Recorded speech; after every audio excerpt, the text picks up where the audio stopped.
Today we will discuss our lecture series which is of mass wasting and landslides.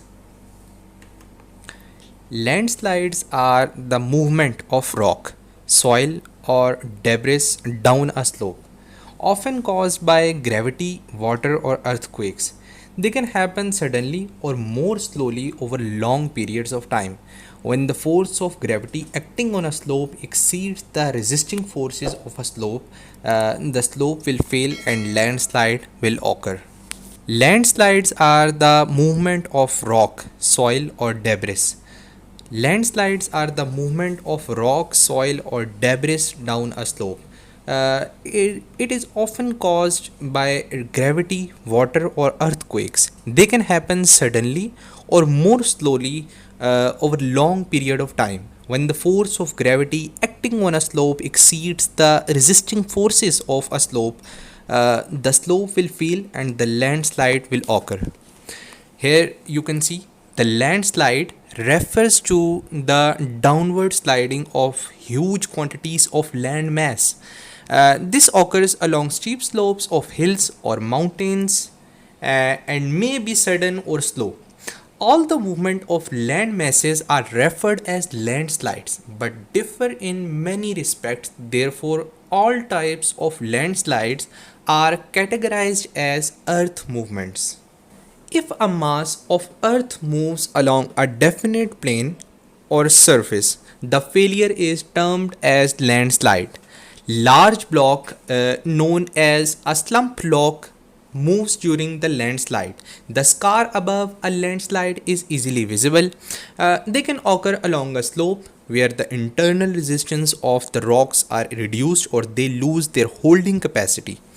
Common after earthquakes means that the landslides are common after earthquakes or after the removal of part of the slope due to the construction, particularly for the construction of roads.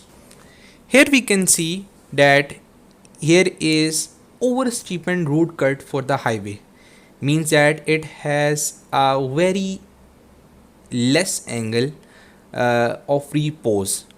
During the movement of landslide can result into the debris slides. Here we have to discuss that what is a debris slide. Debris slide is a mass of predominantly debris slides is a movement of mass of predominantly unconsolidated and incoherent soil and rock fragment. Uh, Debris slides are that slide that has less friction in it due to the increased water table or we have a less angle of repose and that will cause a debris landslide. Debris landslides or debris slides are a failure of unconsolidated material on a surface. Rock slide or rock fall occur where the movement of large rock block rules. They are also common along the steep banks of rivers, lakes, etc. Pore water pressure is the key to monitoring landslides. Here is the key line that where we will see the increasing pore pressure, we will see the result as a landslide. Shear strength, a resisting force decreases and the weight, a driving force increases. This is a condition when the pore water increases, the shear strength, that is a resisting force, decreases and the weight, a driving force increases and results in a landslide. We have seen here or we can see here a stable angle restored by landslide, means that we have over steepened road cut and it results in debris flow or we can say a debris slide over here, and nature has stable its or we can say the nature has balanced its part in that area by stabling the angle or restoring the angle after the landslide. Here is the displaced highway. This figure demonstrates a great landslide. We can see here a steep slope. It is a day 1. Then after it, we can see here a different scenario which has occur a great destruction due to the movement of the land. It is called a condition called the debris avalanche. Here are the controls and triggers that are to be noticed in the field of mass wasting. These are the controls and the triggers that are to be noticed when we are having different landslides, or we can say the conditions in the field of mass wasting. Number 1 is that the controlling force, gravity. Gravity usually controls the mass, and gravity plays an important role in moving down a piece of rock, or we can say the fragments from one place to the other.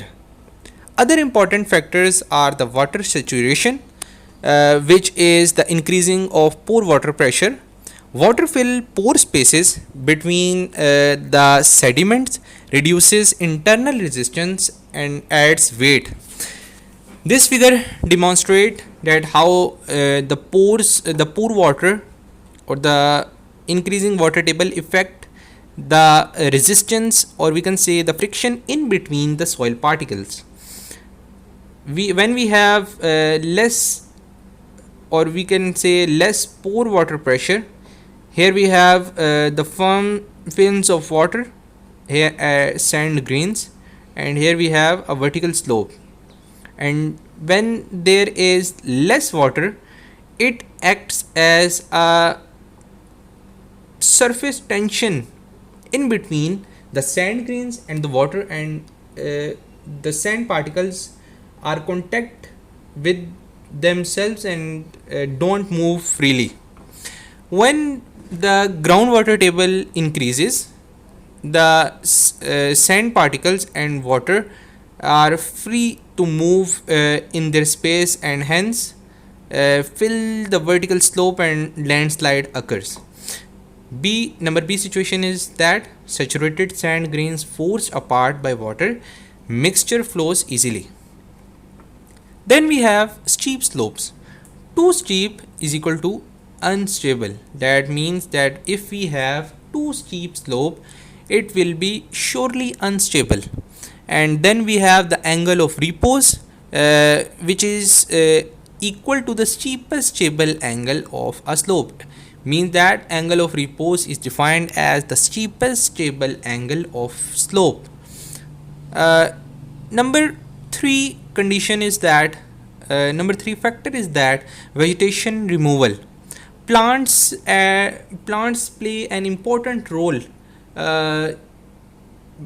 by holding the sand in place, or by holding the soil particle in place, because plants have roots which are able to hold the soil in its place. That's why we often see different plants or trees on the banks of river that holds or prevents the soil erosion. Plants add slope stability by protection against erosion. Number 4 factor is that we have earthquake, which are strong ground vibrations. Here we can see the angle of repose. Then we have the mass wasting processes. Number 1 is type of the material. Type of material play an important role in the landslide in different areas. For example, when we have loose sand or loose gravel, or we can say the soil which have less contact with its particles, then we can see a landslide there. Number 2 is that the type of motion. Type of motion is then divided into 3 types. Number one is that the fall. Fall is a type, means that free fall of a material. And then we have slide, which is the coherent materials slide along uh, defined surface. Number three is the flow, means the material flow as a viscous liquid. Number one is that free fall. Number two, slide, means slow movement. Then we have the greater movement as a flow, material flow as a viscous fluid. Then we have the rate of movement. Number one, we have the fastest, which is the rock avalanche, which is the floats on trapped air, means a great disaster in form of a rock avalanche. Then we have the slowest, which is known as creep, which is the inches or less movement of the mass per year. Here is the demonstration of a landslide mechanism diagram illustrating the resistance to and causes of movement in a slope system consisting of an unstable block. Here is an unstable block and resistance to the movement from normal force, and then movement driven by the landslide mass acting through gravity down slope. And then we can see that if the groundwater table increases, the resistance or the normal force decreased by the buoyancy of block, shear force are unchanged or slightly increased, and the block will flow, or the block will slide in this direction. Additional hydraulic push on the block from here. Here comes the angle of repose. Angle of repose is defined as the steepest angle at which the debris remains stable. We have typically we have angle of repose typically in between 30 to 37 degree as a stable angle. Then we have the type of mass movements, which depends on velocity of flow. Number one, we have the fastest avalanche, which has a speed of 5 plus kilometer per hour. Then we have the slide, which is moderate to fast, which has a speed of greater than 1 kilometer per hour. Then we have the flow, which is moderate, having a speed of 1 kilometer per hour. And then we have the creep, which is the slowest and has a speed of 1 centimeter per year or less. Here comes the classification of earth movements. These are classified as landslide. Landslide will then be divided into three types. Number one, we have debris flow, in which we have the earth flows, solifluction, mud flow, debris avalanche. Here is solifluction is a new word for you, and it will be described as the solifluction happens during the summer thaw, when the water in the soil is trapped, thereby frozen permafrost beneath it. I will tell you in simpler language that when we have the permafrost areas, which are around the year covered by the snow, which has the active layer thaws in the warmer temperature. When the warmer temperature came, the ice thaws, which act as a lubricant for the soil or the soil particles and reduces the friction. And then these less friction or reduced friction results in the landslide. Then we have the mud flow and debris avalanche, which is the great disaster or the fastest moving landslide. Then we have the rock fall or slide. Number one, we have rock fall, rock slides, rock avalanche, which are different things, and we have discussed it earlier. Here, subsidence is a new word, which means the sinking of ground because of it means the sinking of ground because of underground material movement. Most often caused by removal of water, oil or natural gas through mining activities. And then we have uh, here the plastic flow and the collapse. Then these debris flow, rockfall, and subsidence are described in further slides. We have debris flow mass wasting. We have debris flow mass wasting, in which motion is taking place throughout the moving mass.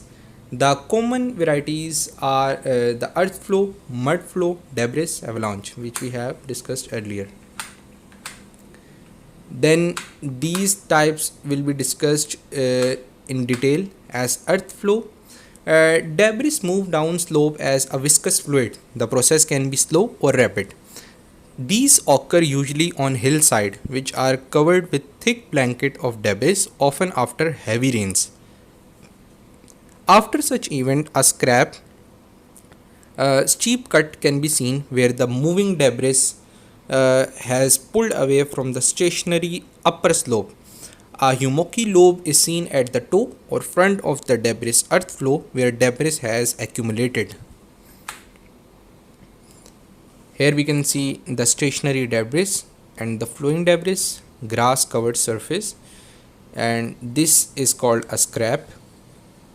And hummocky toe, here we have the hummocky toe and the rotated block here, and this is the debris flow.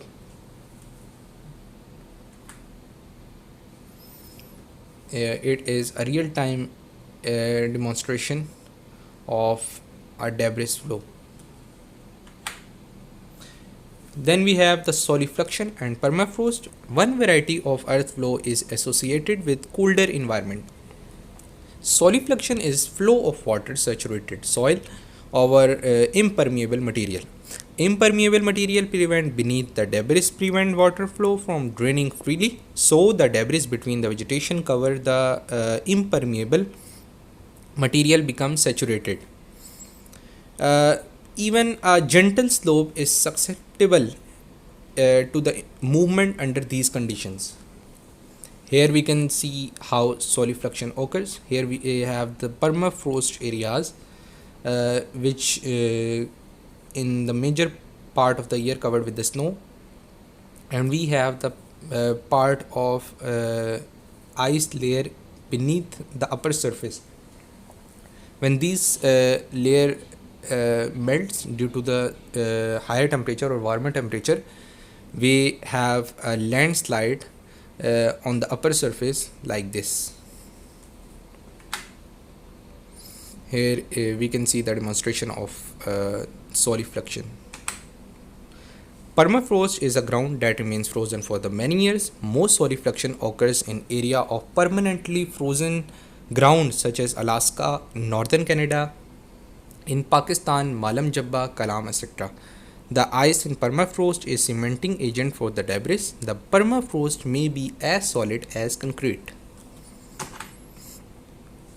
Then we have the mud flow, that is the flowing mixture of debris and water, usually moving down a channel. In this case, a flowing body flows like slurry. Particles are clay, silt, and have muddy appearance. And mud moves more slowly than a stream, but because of high viscosity, they can transport boulder, automobiles, even locomotives. Here we can see how a mud flow flows. It is a real demonstration of mud flow. Mud flows are more likely occur in places which are not covered by vegetation cover. As we have discussed earlier, that how plant plays an important role in preventing the landslide. For this reason, they occur in arid region than wet climate. With a sparse desert vegetation, a sudden thunderstorm with drenching rain can rapidly saturate the loose debris and create mud flow in minutes. Here we have a lahar is a mud flow that occurs in the thick deposits of volcanic sediment that surround volcanoes. Other lahars can occur during the volcanic eruption as snowfields or glaciers high on a volcano melt and carry down hot ash fall with them. They can be as destructive and as long lasting as the eruption itself. Here we can see the volcanic eruption and then the condition of lahar. Debris avalanche rapid flows means that the fastest variety of debris flow is a debris avalanche, a rapidly moving turbulent mass of debris, air and water. They can reach speed of 100 kilometers per hour. They are very dangerous flow and can cause severe damages. Here we can see the debris avalanche. In this case, the whole mass of the earth moves down the steep slope like this, sliding along wet shale layer. Shale layer means the rock layer which act as a lubricant uh, as the water softens shale below saturated sandstone. Here is a visual demonstration of debris avalanche. Then comes the soil creep. Creep is extremely slow downward movement of dry surfacial matter. Movement of the soil occurs in regions which are subjected to freeze thaw conditions.